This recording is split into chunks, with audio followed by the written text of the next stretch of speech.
Hi everyone, Simon Keeling here with your flying weather outlook for the week and weekend ahead, updated on Monday the 4th of October and brought to you by Fly Magazine in association with weatherschool.co.uk. Thanks again for watching. Now, we got a week of two halves, or 1 2/3, I suppose you should really say. Looks like things are going to be unsettled for the next couple of days. Could get really windy through Tuesday. Just watch the aircraft, make sure they're tied down if they're outside, because we could get some severe gales. But then, in contrast, things become much better from the middle of the week for most of us. And actually, looks like some decent flying conditions to be found, particularly as we head in towards the weekend. So things are definitely seeing an improvement. Now, my next aviation weather schools are completely full. And this is where, of course, at Aviation Weather School, you can build your confidence in making forecasts yourselves, understanding the weather that you're going to face for flying.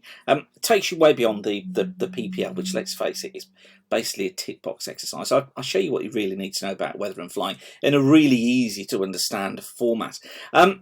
What I'm doing at the moment is just gathering email addresses for people who want to be notified when the next course dates are announced, which I'm hoping is going to be this week. So if you want to do that, go to weatherschool.co.uk.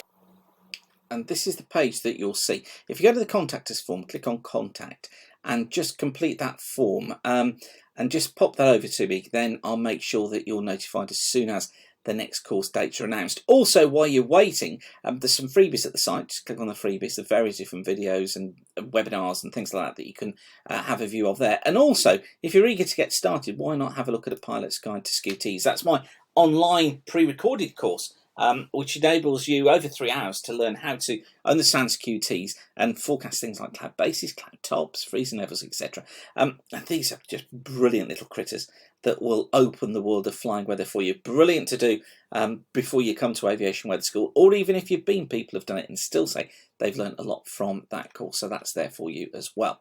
Okay, enough about that. Let's crack on with the forecast. This is how things look through the course of Monday. We've got these troughs that are moving eastwards, heavy showers mostly across western areas associated with the troughs, areas of cunims in there as well, but eastern areas still looking generally viable, quite breezy, I think, for all. Gusts probably up at 20, maybe up to 22, 23 knots at times across eastern areas, gusting up to 25, 28 knots in the west, and heavy showers mostly affecting western areas. However, this little area of low pressure down towards the southwest is where our attention is focused, because it tracks northeastwards overnight, clears into the North Sea on Tuesday, but then we get these very strong northwesterly winds. They could be severe gale force. Gusts of 40 to 50 knots for many, could be up to 60 knots on the coasts. Could be bringing heavy rain as well, particularly across central and northern areas through the course of Tuesday morning. And then we get into windy conditions through Tuesday afternoon. Actually, flyable areas look like being northwest Scotland, perhaps northwest Ireland, but elsewhere, generally, I think non-flyable because of rain, because of heavy showers, and because of those strong winds. Tuesday just not looking a good day at all. As I say, stay tuned to the forecast for Tuesday, particularly if your aircraft are outside across England, Wales and southern and eastern parts of Scotland. I think things may need to be tied down.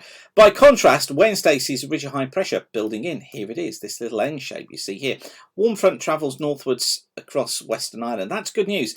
Brings drizzle here, but also warm air. This warm air pumping northwards all the time. Builds the ridge, builds in the fair conditions. Could be 1 or 2 showers down these eastern coasts for a while, but generally, apart from out towards the west where we'll see low cloud and drizzle bringing non-VFR conditions, looks like most areas actually get into a fairly decent day, particularly in the afternoon. The wind's decreasing across eastern parts of England, and bases 4,000 feet, tops probably up at about 12,000 feet. Then we're getting to Thursday, which looks like higher pressure builds in. Again, could be some cloud around on Thursday. Quite breezy across western Scotland, Western Ireland. Here, I think, generally non-VFRable, bases of about 1,000 to 2,000 feet, tops of about 10,000 feet. But elsewhere, we're looking at bases 4,000 feet, tops of about 8,000 feet. Decent conditions. Watch for some mist and fog first thing, though, across England and Wales. For Friday, high pressure still with us. Yes, this front gets into western Scotland, central parts of Ireland, so these areas may go none to marginal at times as that front comes in. Bases around 1 to 2,000 feet again, tops about 8,000 feet here, but it improves in Western Ireland. Across much of England and Wales, southern and eastern Scotland, we've got fairer conditions, so visibility is going to be improving. Base is probably at about 3,000 to 5,000 feet, tops at about 8,000 feet. Morning mist and fog patches, though, they've got to clear away, which they will do, and then we should be into a fair day. Saturday morning, mist and fog first thing, but again, that will lift, and I think for most areas we should be experiencing quite a fine day. Base is probably around 4,000 feet, tops at about 7,000 feet. Weak cold front comes south through Scotland, brings marginal conditions here just as it does so, but generally it looks like being a fair day. And then for Sunday, the high pressure still with us, probably less mist and fog around, but I wouldn't rule some out through the morning. It looks like being generally a fair day. Some rain up towards the far north of Scotland early on, but base is probably around 4,000 feet, tops at about 8,000 to 10,000 feet. So again, not looking bad at all as we get into the weekend. Of course, I'll keep you updated throughout here at weatherweb.net. And that's the place to go for your aviation forecast. This is my subscription service. So we've got, actually I suppose we've got hundreds of pilots using it now. If you go to weatherweb.net, come to forecasts, click on aviation weather, and you'll see there our dedicated aviation weather page. Got loads and loads of information on there. Things like cloud ceilings, forecast weather, we've got forecast winds, wind gusts, and you get access to my videos as well. So you get the fast forecast every day, which effectively is very similar to this. Updated every day, gives you the detail for the next 5 days. 2-week planner updated on Monday, Wednesday and a Friday, so it gives you an outlook for the next couple of weeks. And then the look ahead, which is me basically rambling on about the weather to expect over the next days, weeks, months. It's my sort of mouthpiece, really. So you can join that now. I've got an offer on at the moment where you can get 6 months for the price of 5. Just click on that link there and you'll get all the information that you need from that page. And there it all is. Okay.